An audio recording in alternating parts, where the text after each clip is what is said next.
This is TradeFlow News, bringing you relevant news and insights from around the world. TradeFlow News, enabling trade for SMEs and economies worldwide. These are some of the key topics that we will be looking into in today's program.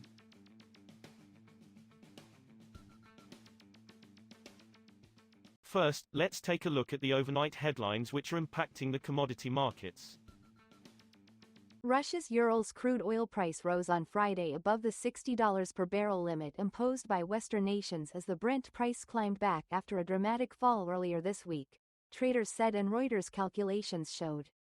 Oil prices rose about 1% on Friday, extending their rally and putting crude on course for a weekly gain on the back of output disruption in the U.S. Gulf of Mexico after Hurricane Francine forced the evacuation of production platforms.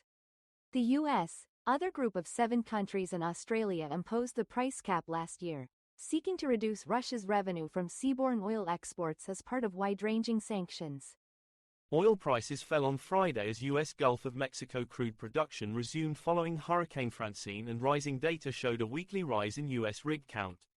Brent crude futures settled at $71.61 a barrel, down 36 cents, or 0.5%. U.S. West Texas Intermediate crude settled at $68.65 a barrel, down 32 cents, or 0.5%.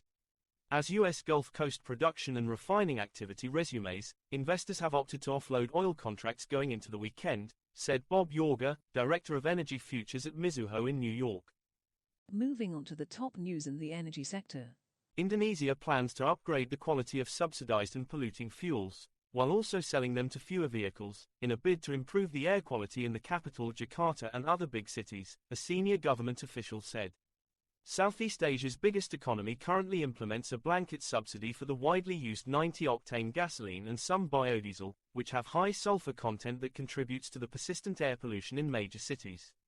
The government will order state energy firm Pertamina to lower the sulfur content of these fuels and limit their sales, said Rahmat Kaimuddin, Deputy Coordinating Minister overseeing transportation sector. U.S. energy firms this week added oil and natural gas rigs for the first time in 5 weeks in the biggest weekly rise in a year, energy services firm Baker Hughes said in its closely followed report on Friday. The oil and gas rig count, an early indicator of future output, rose by 8 in the week to September 13 to 590, returning to mid-June levels.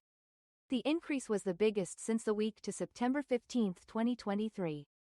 Despite this week's rig increase, Baker Hughes said the total count was still down 51 rigs, or 8%, below this time last year. Next, we have the top news in metal markets. Russian officials and managers are perplexed by President Vladimir Putin's surprise threat to limit exports of strategic commodities in response to Western sanctions, and wonder if it can be realized without hurting Russia more than the West. Putin made the suggestion 23 minutes into a routine government meeting on Wednesday, asking Prime Minister Mikhail Mishustin to come up with some ideas that would not harm Russia's interests.